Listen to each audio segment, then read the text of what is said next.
lagi di video belajar bareng yuk. Nah, di video kali ini kita akan bersama-sama belajar tentang sikap apatis atau yang biasa disebut dengan sikap cuek. Apa itu sikap apatis atau sikap cuek? Sikap apatis adalah sikap tidak peduli yang ditunjukkan oleh seseorang terhadap objek, orang lain, ataupun lingkungan sekitar. Orang dengan sikap apatis juga tidak memiliki motivasi untuk menjalankan kehidupannya, tidak memiliki gairah, dan juga tidak lagi tertarik dengan hal-hal yang dulu menyenangkan baginya. Apakah yang menjadi penyebab seseorang memiliki sikap cuek atau apatis? Sikap cuek atau apatis yang terjadi pada diri seseorang terkadang berasal dari hal-hal yang tidak disadari dan terus kita biarkan sehingga sikap apatis tersebut terbentuk. Seperti yang pertama, pengalaman yang tidak menyenangkan atau kejadian yang mengecewakan. Pengalaman tidak menyenangkan atau kejadian yang mengecewakan terkadang membuat kita kehilangan kepercayaan terhadap orang lain. Lalu pada akhirnya kita berusaha untuk menjauhi orang tersebut dan situasi yang serupa. Yang kedua, tekanan emosional yang sangat besar. Di masa lalu mungkin kita pernah mengalami pengalaman yang kurang menyenangkan seperti bullying atau penolakan dari lingkungan sekitar. Tekanan emosional yang kita rasakan tersebut bisa membuat kita secara tidak sadar menumbuhkan sikap cuek atau apatis. Yang ketiga, kurang perhatian atau apresiasi dari orang lain. Kurang perhatian atau apresiasi dari orang lain dapat membuat kita merasa tidak dihargai atau tidak diterima oleh orang-orang di sekitar kita. Hal tersebut yang menumbuhkan sikap apatis terhadap diri kita, sehingga kita akan bersikap apatis tersebut terhadap lingkungan kita. Sikap cuek atau apatis tentu saja akan mengakibatkan dampak yang negatif bagi diri kita sendiri ataupun orang lain. Seperti yang pertama, sulit berkembang. Orang dengan sikap apatis tidak peduli akan dirinya sendiri maupun orang di sekitarnya. Oleh karena itu, orang dengan sikap apatis ini tidak memiliki keinginan untuk mengeksplorasi hal-hal lain ataupun belajar. Yang kedua, hubungan sosial yang kurang baik atau perselisihan. Bersikap cuek atau apatis akan mengakibatkan hubungan sosial kita menjadi buruk. Terkadang perselisihan muncul dari orang-orang yang merasa diri kita sombong. Oleh sebab itu, kita akan merasa individualis atau melakukan segala sesuatunya sendiri.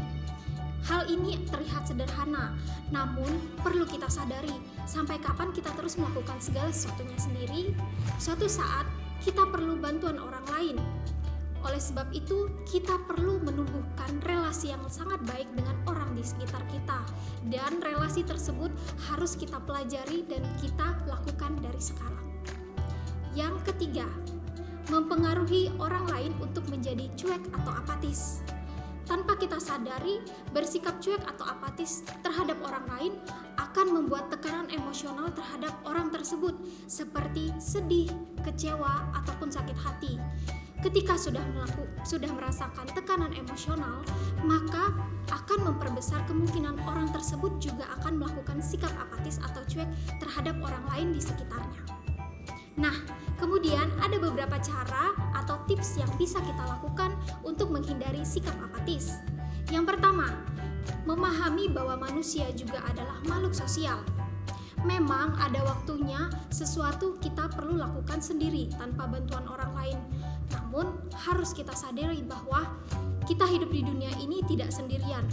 Kita juga memiliki kekurangan dan kesalahan. Oleh sebab itu kita memerlukan bantuan dari orang lain.